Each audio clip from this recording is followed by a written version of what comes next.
అందరికీ దండాలుల్లా మంచుకున్నారా వాళ్ళ ముందుగా అయితే టైం 24x7 న్యూస్ చూసే జనాలకైతే శనార్థి ఇవనులా మన ముంగల్ అయితే ఒక మంచి గెస్ట్ని తీసుకొని వచ్చిన గా గెస్ట్ ఎవరంటే డాక్టర్ కందుల మధు అన్న బీఆర్ఎస్ యూత్ యువజన నాయకుడు అని చెప్పాలి. ఇక గట్లనే అన్న 40 దినాల పాటు జైలు గోడలను ముద్దాడుకుంటా అలుపెరుగని సూర్యుని లెక్కనైతే మస్తు పోరాటాలు చేసిండుల్లా తెలంగాణ ఉద్యమం అప్పుడు. ఇక అన్న ఇవాళైతే మన స్టూడియోలో ఉన్నాడు. మరి ఇక అన్న గురించి నేను చెప్పుడు కాదుల్లా, ఒక్కసారి అడిగైతే తెలుసుకునే ప్రయత్నం అయితే చేద్దాము. నమస్తే మదన్న. నమస్తే బ్రదర్. మంచిగున్నారా అన్న? మంచిగున్నా అన్న. ఎట్లున్నది తెలంగాణ రాష్ట్రం, ఎట్లున్నది బీఆర్ఎస్ పార్టీ, ఎట్లున్నది యూనివర్సిటీ, ఎట్లున్నది? కేసీఆర్ గారు ఉన్నంత వరకు తెలంగాణ రాష్ట్రానికి వచ్చినటువంటి నష్టం అయితే ఏముండదు. కాకపోతే 10 ఏళ్ల పాటు అధికారంలో ఉండటం వల్ల, కొంత సమయాభావం వల్ల కేసీఆర్ గారు ప్రజలు కొంత 10 ఏళ్ళ అధికారం చూసుకొని కొత్తదనం కోసం కాంగ్రెస్ పార్టీని కోరుకున్నారు. మళ్ళా పాత రోజులు వచ్చినట్టుగా కనిపిస్తున్నాయి. అయినా సరే తెలంగాణ ఉద్యమాన్ని కాపాడుకోవాల్సినటువంటి బాధ్యత ఉద్యమకారులుగా భవిష్యత్తు తరాలకి మంచి భవిష్యత్తుని ఇవ్వాల్సినటువంటి బాధ్యత బీఆర్ఎస్ పార్టీ విద్యార్థి నాయకులుగా మా మీద ఉంది. కాబట్టి 100% తెలంగాణ రాష్ట్రం పరిస్థితులు ఎట్లున్నా భవిష్యత్తు మాత్రం మళ్ళా మనదే అనేది మాత్రం నమ్మకంగా ఉన్నాం. ఇప్పుడు మన పాత ముఖ్యమంత్రి కొత్త ముఖ్యమంత్రిని చూసి భయపడే బయటికి రాలేకపోతాడంటారన్న. అది ఎవరో అవగాహన రహితంతో మాట్లాడేటటువంటి మాటలు. కేసీఆర్ గారు అనే వ్యక్తిని ఉమ్మడి ఆంధ్రప్రదేశ్లో ఉన్నటువంటి ముఖ్యమంత్రులే తట్టుకోలేకపోయారు. యావత్ భారతదేశంలో ఉన్నటువంటి ప్రధానమంత్రులే తట్టుకోలేక కేంద్ర జాతీయ పార్టీల మెడలు వంచి రాష్ట్రాన్ని తీసుకొచ్చిన ఆయన ఇలాంటి చిన్న స్థితిగా వాటికి మాట్లాడే వాళ్ళ మూర్ఖత్వం తప్పించి కేసీఆర్ గారి మీద ఆకాశం మీద కనుక ఉంచితే ఎట్లయితే ఉంటుందో అదే పరిస్థితి తప్పించి వాళ్ళ అనేవన్నీ నిజాలు కావు.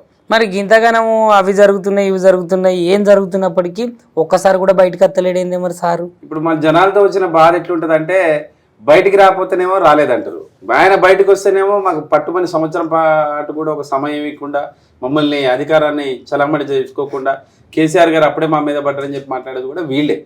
కేసీఆర్ గారు ఒక సమయం సందర్భం తెలంగాణ రాష్ట్రానికి ఏం జరుగుతుంది అనేది వాళ్ళకు ఒక 15 నెలల పాటు అవకాశం ఇచ్చి చూసారు. ఏ రూపంలో కూడా కాంగ్రెస్ పార్టీ తిరిగి కోలుకునే మన క్రమం అయితే కనపడతలేదు. ఖచ్చితంగా కూడా ప్రజల్లోకి బీఆర్ఎస్ 25 సంవత్సరాలటువంటి ఉత్సవాలకి కేసీఆర్ గారు రాబోతుండు. 100% కూడా తెలంగాణ ప్రజల పక్షాన 100% కేసీఆర్ గారు నిలబడబోతుంది. ఇంకొకటి సరే, ఇక రాజకీయం పక్కకు పెడతాన్నా, మీ ఉద్యమము మీ ప్రస్తావన అనేది ఎప్పటి నుంచి ఎప్పటి వరకు స్టార్ట్ అయింది? అంటే తెలంగాణ సాయుధ పోరాటంలో కీలక పాత్ర పోషించి 40 రోజులు అంటే 40 రోజులు జైల్లోనే ఉన్నవట. అంటే ఆ లాఠీ దెబ్బలను సైతం తట్టుకొని ఇన్ని ఉద్యమాలు ఎందుకు, ఇంత పోరాటం ఎందుకు? మరి మీరు ఇంత పోరాటం చేసినా కూడా మనమైతే ప్రత్యేక తెలంగాణ కావాలి, ప్రత్యేక రాష్ట్రం కావాలని సాధించుకున్నాము. కొట్లాడి సాధించుకున్న తెలంగాణలో జనం ఏ విధంగా ఉన్నారు, అసలు మీ నేపథ్యం ఎట్లున్నది, మీ నేపథ్యం ఏంది ఒక్కసారి చెప్తావా? నేను 2006లో డిగ్రీ పాస్ అయ్యి మా సరిహద్దు ప్రాంతం కోదాడ. మాదేంటంటే ఆంధ్ర తెలంగాణ ప్రాంతాలకి మధ్యలో బాగా ఉన్నటువంటి ప్రాంతం. డిగ్రీ అయిపోయిన తర్వాత ఉస్మానియా యూనివర్సిటీలో MBA సీట్ వచ్చినప్పుడు కేసీఆర్ గారు శిక్షణ తరగతులు చేస్తున్న సందర్భాల్లో నేను కేసీఆర్ గారి దగ్గరికి పోవడం జరిగింది. తెలంగాణకి రావాల్సినటువంటి ఆవశ్యకత, తెలంగాణకి రావాల్సినటువంటి నీళ్లు నిధులు నియామకాల మీద ఆ రోజులలో డిగ్రీ అయిపోయినటువంటి పిల్లలు కేసీఆర్ గారు బస్సులు పెట్టి శిక్షణ తరగతులు నేర్పడం జరిగింది. అదే సందర్భంలో రాజశేఖర రెడ్డి గారు 2009లో చనిపోవటము, కేసీఆర్ గారు నవంబర్లో దీక్ష కూర్చోవటము, తెలంగాణ రాష్ట్రానికి ఏ రకంగా అయితే భవిష్యత్తు తరాలకి తెలంగాణ అయితే ఎంత అవసరం అనేది మాకు ఆల్రెడీ కొద్దిగా అవగాహన ఉంటాము. ఉస్మానియా యూనివర్సిటీలో ఉంటాం, ఇక్కడ చదువుకోవటం వల్ల ఖచ్చితంగా కూడా తెలంగాణ రాష్ట్రాన్ని తీసుకురాకపోతే మన భవిష్యత్తు తరాలకి మనకి జీవితాలు బాగుండవు అనే దాని మీద మనసులో బాగా బలంగా పడ్డది. 2009 నవంబర్లో కేసీఆర్ గారు దీక్ష పెడితే నేను 2010 ఫిబ్రవరిలో మన గద్దరన్నం తీసుకుని దాదాపు 10,000 మందితో అతిపెద్ద మీటింగ్ పెట్టడం జరిగింది. ఆ సందర్భంలోనే తెలంగాణ వస్తేనే ఇక్కడ చనిపోతున్నటువంటి విద్యార్థి అమరవీరులు చూసి చాలా బాగా చెలించిపోవడం జరిగింది. ఖచ్చితంగా కూడా కేసీఆర్ గారితో తెలంగాణ రాష్ట్రం సాధ్యమవుతుందనే బలమైన నమ్మకంతో ఉస్మానియా యూనివర్సిటీ వేదికగా విద్యార్థి చేసి పెట్టినప్పుడు అలా కీలకంగా పనిచేసుకుంటూ భయంకరమైన ఉద్యమాలు ఆ రోజులలో ఉన్నటువంటి ఉమ్మడి ఆంధ్రప్రదేశ్ పోలీసు లాఠీ ఛార్జీలు అయితేంది, జైలు జీవితాలు అయితేంది, అణిచివేతకి వ్యతిరేకంగా నిలబడటం జరిగింది. 100% కూడా ప్రాణాలకు తెగించి పోరాటం చేసినాం. దానిలో భాగంగానే తెలంగాణ రాష్ట్రాన్ని సాధించుకున్నాం. అనుకున్నట్టుగానే ఏదైతే ఎక్కడైతే భారతదేశ వ్యాప్తంగా ఏ రాష్ట్రం లేని విధంగా ఆత్మగౌరవంతో బతకడం అనే దాని మీద కేసీఆర్ గారు సాధించిన ఆ విజయంలో మేము కూడా చాలా కీలక పాత్రగా పనిచేయడం అనేది చరిత్రలో మిగిలిపోయేటటువంటి అంశం. ఆ జైలు జీవితాలు, ఈ జైలు గోడలు, ఈ నిర్బంధాలు ఇవన్నీ కూడా తెలంగాణ రాష్ట్రం వచ్చిన రోజు ఒక్క రోజులోనే ఆ ఆనందం ముందలు ఇవన్నీ చిన్నవి అయిపోయినాయి.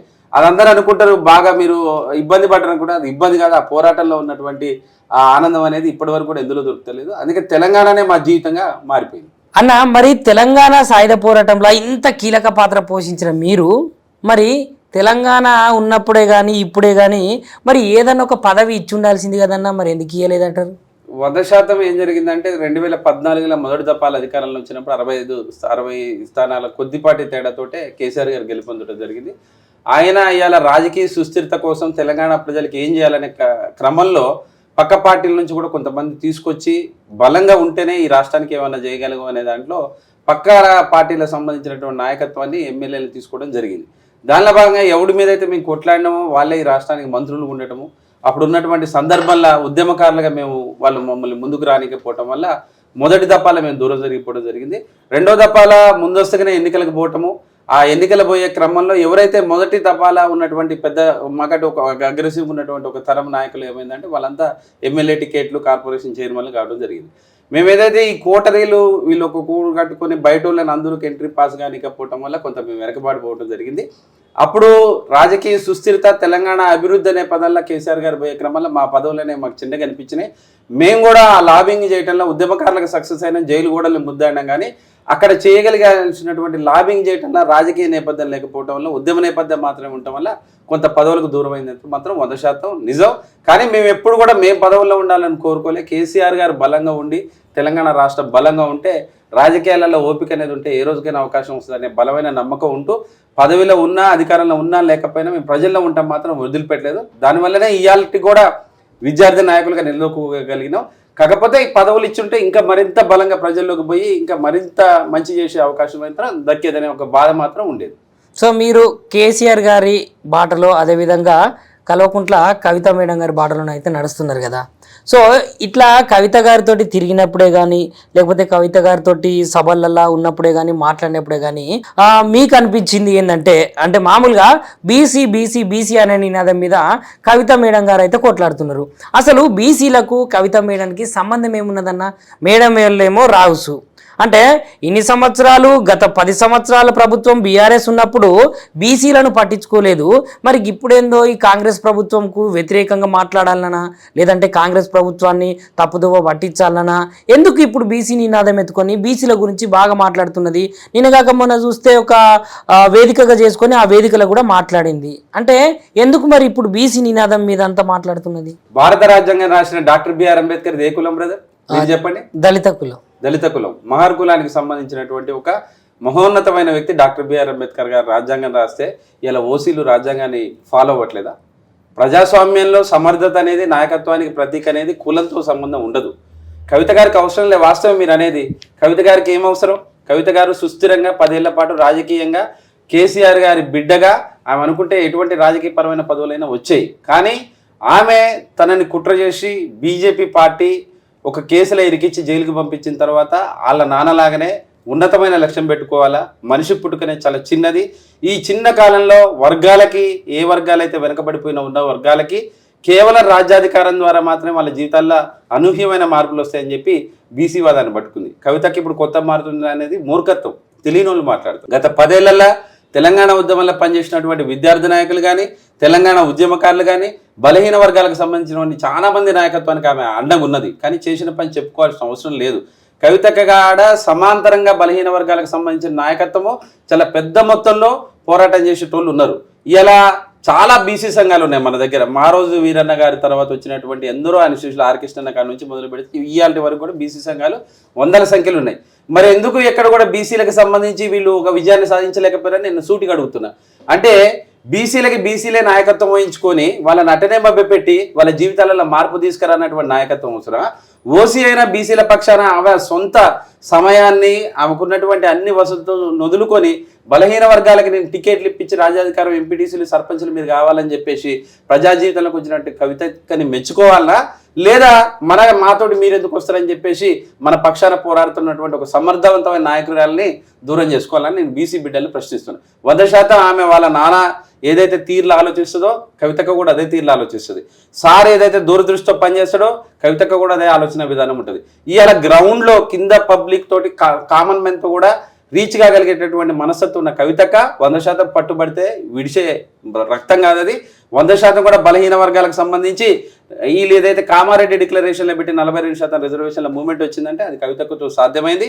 ఆ బిల్లు 3 విధాలుగా పార్లమెంట్లో ఇంప్లిమెంట్ అయ్యేంత వరకు కూడా ఢిల్లీకి పోయి అవసరమైతే ఆమెకు ఉన్నటువంటి అనర్గళమైనటువంటి వాక్చాతుర్యంతోటైనా పార్లమెంటులో ఉన్న గత ఎక్స్పీరియన్స్ తోటైనా 100% బలహీన వర్గాల బిల్లు పాస్ అయినంత కూడా పోరాడుతుంది. మన ప్రజల తరపున మన పక్షాల తరపున పోరాడుతున్నటువంటి కవితక్కని ప్రోత్సహించాల్సింది పోయి ఈ సగం మైండ్ గాళ్ళు సగం ఆలోచన విధానం ఉన్న వాళ్ళు ఆమె ఏమైనా అంటే గినక మేము సహించే పరిస్థితి కూడా కనపడదు. 100% కూడా బలహీన వర్గాలకు సంబంధించి కవితకి ఎత్తుకున్న జెండా చివరి వరకు కూడా వదిలిపెట్టదు. అది 100% మాకు ఆ నమ్మకం ఉంది. సో సార్ లాగానే అంత దూరదృష్టితోటి ఆలోచించే కవిత గారే కానీ కేసీఆర్ గారే కానీ పార్లమెంట్ ఎన్నికల్లో మరి 0 ఎందుకు తీసుకున్నారంటారు? టీఆర్ఎస్ పార్టీకి రాజకీయ ఒడిదుడుకులు అనేవి అది పెద్ద అంటే రాజకీయ ఒడిదుడుకులు ప్రతి పార్టీకి ఉంటాయి. అటు బీఆర్ఎస్కి ఉంటాయి, బీజేపీకి ఉంటాయి, కాంగ్రెస్కి ఉంటాయి, ఎంఐఎంకి ఉంటాయి, అన్నిటికి ఉంటాయి. కాకపోతే మరీ 0 వచ్చుడేంది? ఒకప్పుడు బాగా వెలిగిన పార్టీ గత 10 సంవత్సరాలు తెలంగాణ రాష్ట్రాన్ని పరిపాలించిన పార్టీ గుండు 0 రావడం ఏందన్న? మరి ఇక్కడ మీరు ఒకటి గమనించాలి బ్రదర్, టీఆర్ఎస్ పార్టీ బీఆర్ఎస్ పార్టీకి రూపాంతరం చెందినప్పుడే చాలా మందికి చాలా అనుమానాలు ఉన్నాయి. మన తెలంగాణ ప్రజల ఆలోచన విధానం ఎట్లుంటుంది అంటే టీఆర్ఎస్ అంటే ఇది మనది, బీఆర్ఎస్ అంటే భారతదేశ వ్యాప్తంగా ఈ పార్టీ పోతుంది అన్నప్పుడు సార్ మనకు దూరం అవుతారా అనే ఒక ఆలోచన విధానంలో వాళ్ళు ఆలోచన చేసుకున్నారు ప్రజలు. ఎప్పుడైతే కేసీఆర్ గారు 10 ఏళ్ల పాటు అధికారంలో ఉండి ఇవాళ 10 ఏళ్ల తర్వాత ఈ యూట్యూబ్లలో కొంతమంది పనికొచ్చినోడు పనికిరానోడు అయినోడు కానోడు ఏదైతే కేసీఆర్ గారి పరిపాలనా విధానం మీద దుష్ప్రచారం చేసి అధికారం పోగానే పార్లమెంట్ ఎన్నికలు రావడం జరిగింది. నిజంగా కూడా కేసీఆర్ గారి దూరదృష్టి కనుక జరిగుండి ఇలా ఖచ్చితంగా కూడా మహారాష్ట్రలో కానీ లేదా మనకి ఎంపీ స్థానాలు కానీ వచ్చి ఉండి చంద్రబాబు లాగా కీ రోల్ ప్లే చేసే అవకాశం వచ్చి ఉంటే ఇలా తెలంగాణ రాష్ట్రం పరిస్థితి ఎక్కడో ఉండేది. ఆయన ఖచ్చితంగా కూడా దూరదృష్టి ఆలోచన చేసిండు. 100% కూడా బీజేపీ మ్యాజిక్ మార్క్ దగ్గరలోనే ఉంటుంది, క్రాస్ కాదని. కాంగ్రెస్ ఆ మ్యాజిక్ మార్క్ కూడా క్రాస్ కాలేదని గమనించి ఒక ప్రాంతీయ పార్టీలో కనుక పార్లమెంటు స్థానాలు మనం ఎక్కువ మొత్తంలో మన తెలంగాణ తరపున వచ్చి ఉంటే ఇలా చంద్రబాబు ఏదైతే గేమ్ ఆడుతున్నాడో ఆ గేమ్ కేసీఆర్ గారి చేతిలో ఉంటే ఇలా తెలంగాణ ప్రజల భవిష్యత్తు భారతదేశంలోనే అత్యంత అద్భుతంగా ఉండేది. కానీ మన ప్రజలు ఇక్కడ ఉన్నటువంటి నాయకత్వం అధికారం పోయిన అతి తక్కువ కాలంలోనే పార్లమెంట్కి ఎన్నికలు రావడంతో ఈ టీఆర్ఎస్ బీఆర్ఎస్ ఎక్కడ పోటీ చేయలేదని చెప్పేసి దుష్ప్రచారం చేసి మా వాళ్ళకే ఆడ అయిందానికి కాందానికి పెట్టి ఆ పక్క పార్టీలో ఇల్లు ఉన్న వాళ్ళు మళ్ళీ పక్క పార్టీ ఎంపీలుగా పోయి పబ్లిక్ని కన్ఫ్యూజ్ చేశారు కాబట్టి మాకు స్థానాలు రాలే. అయినా కేసీఆర్ గారు ఏం దడవలే. ఆ పార్లమెంట్లో స్థానాలు ఉన్నా లేకపోయినా తెలంగాణ ప్రజల గొంతుల ప్రాణం ఉన్నంత వరకు కూడా కేసీఆర్ అనే వ్యక్తి తెలంగాణ బాగు కోసం పోరాడతారని చెప్పి పోరాడుతున్నాం. మేము రేపు 100% అన్ని ఎంపీలు గెలిచినా అన్ని అసెంబ్లీలు గెలిచినా మాకు 0 స్థానాలు వచ్చినా ప్రజల పక్షాన ఉండి పోరాటం తప్పించి గెలుపుకి పొంగిపోవటము ఓటమికి కుంగిపోవడం అనేది మా పార్టీ చరిత్ర లేదు. మా కేసీఆర్ గారు మాకు దిశానిర్దేశం కూడా అట్లే చేసిండు. గెలుపోటములకు అతీతంగా తెలంగాణ రాష్ట్ర ప్రజలు ఉన్నంతకాలం కూడా మా పోరాటం దిశగా మా అడుగులు పడుతూనే ఉంటాయి. అంటే ఇప్పుడు రేవంత్ రెడ్డి గారు ఏ సభలో చూసినా ఏ ప్రసంగంలో చూసినా కూడా తెలంగాణ రాష్ట్రం అనేది లోటు బడ్జెట్లో ఉంది అని అంటున్నారు. మరి లోటు బడ్జెట్లో ఉండడానికి మెయిన్గా కారణము బీఆర్ఎస్ ప్రభుత్వం ఉన్నటువంటి ఈ 10 సంవత్సరాలు పరిపాలించింది కదా. 10 సంవత్సరాలు పరిపాలించినప్పుడే అప్పుల కుప్పం చేసి తెలంగాణకు అదేవిధంగా జనాల మీద భారం వేసిండు. సుభిక్షంగా ఉన్న తెలంగాణను బంగారు తెలంగాణను ఇనుప ముక్కలు చేసిన తెలంగాణ లాగా మార్చింది కేసీఆర్ గారే అనే వాదననైతే అటు సీఎం రేవంత్ రెడ్డి గారి తరపు నుంచి వినిపిస్తుంది. దాని గురించి మీరేమంటారు? మరి బుద్ధున్నోడు చదువుకున్నోడు ఎవడైనా నమ్ముతాడా బ్రదర్ ఈ మాట? కేసీఆర్ గారి పిరియల్ల తలసరి ఆదాయంలో భారతదేశంలోనే నెంబర్ 1 ఉంది తెలంగాణ రాష్ట్రం. అయాల కుంట భూమి కొనే దిక్కులేని తెలంగాణలో 2 కోట్ల రూపాయల నుంచి 1 కోటి రూపాయల వరకు ఎటు మూలకపోయిన భూమిలు పెంచినటువంటి ఘనత కేసీఆర్ గారికి ఉంది. అసలు వీళ్ళకి ఒక విజన్ తెలుసా? ప్రపంచ దేశాలలో అగ్రదేశాలు ఏ రకంగా పరిపాలన చేసే విధానం ఉంటుంది అనేది ఒక ఐడియాలజీ వీళ్ళకి తెలుసా? వీళ్ళు కేసీఆర్ గారు ఏం చేస్తే దాన్ని మసిపూసి మారేడుకాయలాగా మార్చి ఏదో ఒకటి బట్టగాల్చి మీదేశ వ్యవహారం చేయటం తప్పించి కేసీఆర్కి సుదీర్ఘమైనటువంటి అనుభవం మీద ఆయనకు అన్ని రంగాల్లో ఇష్టమైనటువంటి అనుభవం మీద ఆయన తెలంగాణ రాష్ట్రాన్ని ఒక అద్భుతమైన రాష్ట్రంగా తీర్చిదిద్దిండు. ఇవాళ రెవెన్యూలో 14,000 కోట్లు ఓన్లీ స్టాంప్స్ అండ్ రిజిస్ట్రేషన్ దాంట్లో రేవంత్ రెడ్డి ప్రభుత్వం ఏదైతే బడ్జెట్ పెట్టిందో కనీసం రావాల్సినటువంటి ఆదాయాన్ని కూడా రప్పించుకోలేనటువంటి పరిస్థితి వస్తుంది. ప్రజల ఆస్తే ప్రభుత్వం బడ్జెట్ పెట్టడం అంటే ప్రత్యేకంగా ఏముండదు. ప్రజల నుంచి పన్నులు వసూలు చేసి అయ్యే డబ్బులు ప్రజలకు సంక్షేమ పథకాలు పెట్టడమే ప్రభుత్వం నడపడం అనేది. ఆయన ఇంట్లో ఆస్తి తెచ్చిపెట్టడం, మన ఇంట్లో ఆస్తి తెచ్చిపెట్టం.